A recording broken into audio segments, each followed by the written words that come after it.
PSA, if you hear a vacuum roaring through Buckingham Palace, it's not housekeeping, it's Prince William warming up for a royal deep clean.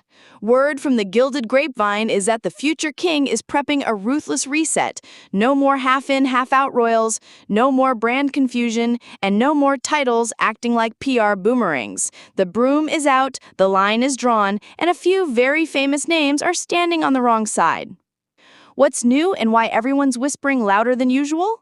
The Catalyst, a fresh biography from royal author Andrew Lownie, has detonated across the broadsheets, with the Telegraph running a splashy explainer on how, in theory, titles could be stripped.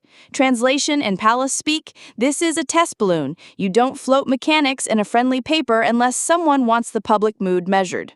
The read between the lines: when a pro-crown outlet game plans prints no more scenarios, it's chess, not chatter. The palace rarely moves fast, but it does move deliberately. The alleged reset: who's in the blast radius? Prince Andrew, the slow-motion catastrophe who stepped back from public life after the Newsnight interview and later settled a civil case with no admission of liability. He kept the Duke of York title and remains radioactive PR. Lownie's book reportedly piles on timeline contradictions, money questions, and the kind of footnotes that make comms teams reach for chamomile. The Sussexes.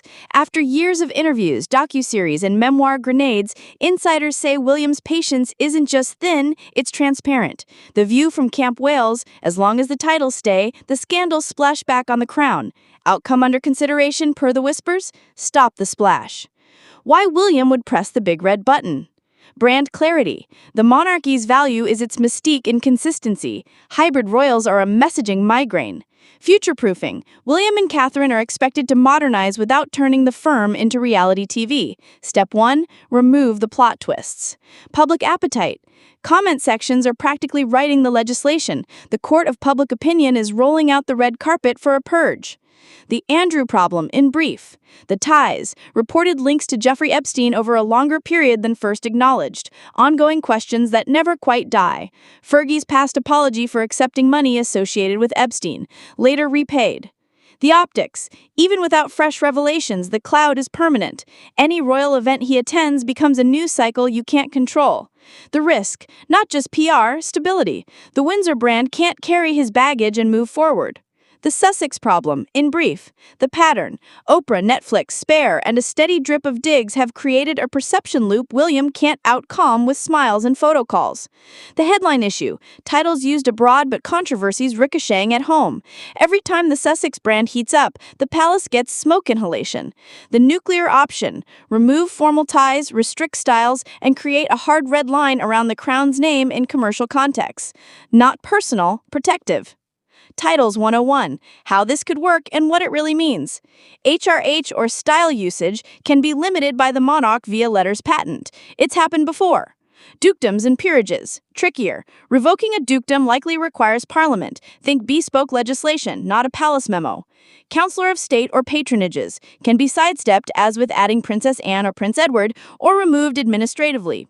Children's styles, ultra-sensitive territory. Talk exists, but any change would be framed as clarifying usage, not punishing minors. The Telegraph test balloon, why it matters. You don't run a legal explainer on stripping titles unless someone wants walkable options documented. Courtiers watch reactions. If the public shrugs or cheers, the palace hears proceed. If it recoils, breaks go on. What a William-led reset might look like. A narrow surgical approach to Andrew. No titles removed without Parliament, but HRH or styling restrictions made formal and permanent. Public role reduced to zero. No more balcony optics, ever. A boundary-setting approach to the Sussexes. Define strict usage rules for titles abroad, formalize distance from official work, and create hard red lines around the crown's name in commercial context. A public-facing reform package. Updated patronage guidelines, transparency commitments, streamlined working list, and a "don't make us do this again" subtext. The mood check. Who gains, who loses? Winners, William and Catherine, if handled cleanly. A concise, grown-up monarchy equals sponsors' safe stability. Neutrals, Anne and Edward, already the blueprint for show up, shut up, and do the job.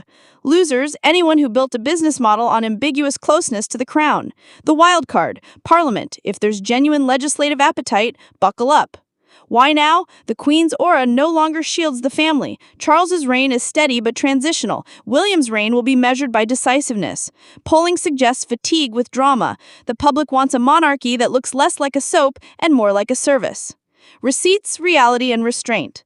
Much of this is informed analysis and reported chatter, not palace proclamations. No official decision has been announced.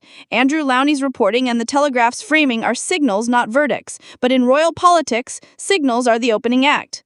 What to watch next? Legal language and friendly broadsheets about specific mechanisms to alter titles or styles. A palace code of conduct document for working versus non-working royals, dressed up as modernization. A quiet update to the court circular rolls list. These sometimes reveal more than press releases. Strategic silence from the palace, followed by one immaculate underlined statement. My read, polish your tiaras, here comes the gossip with the grip. William's patience with ambiguity is done. He won't swing wildly, he'll cut cleanly. Andrew won't be rehabilitated. The best case scenario for him is permanent wallpaper. The Sussexes will be offered a single narrow lane labeled private life. Take it and prosper, or ignore it and watch the gates swing shut. The reset won't announce itself as punishment, but as clarity for the future. The tone will be antiseptic, the effect will be sharp. If the hammer drops, the likely script. In the interest of the crown and public service, styles and usages have been clarified. The Duke of York will continue to live privately. The Duke and Duchess of Sussex will pursue their work independently of the royal household. No further comment. One paragraph. 10,000 takes. Job done. The outro. Don't put the china away yet. Keep your pearls close and your push notifications closer. If the Telegraph floats another legal how-to, expect the chandelier to shake. When William moves, it won't be a whisper, it'll be a headline written in royal blue ink. The message will be simple enough to carve into the gates. The crown belongs to those who serve it, not those who sell it. And if that means pruning a 1,000-year-old family tree on live television, well, bring a broom. The corridors are about to get very, very clean.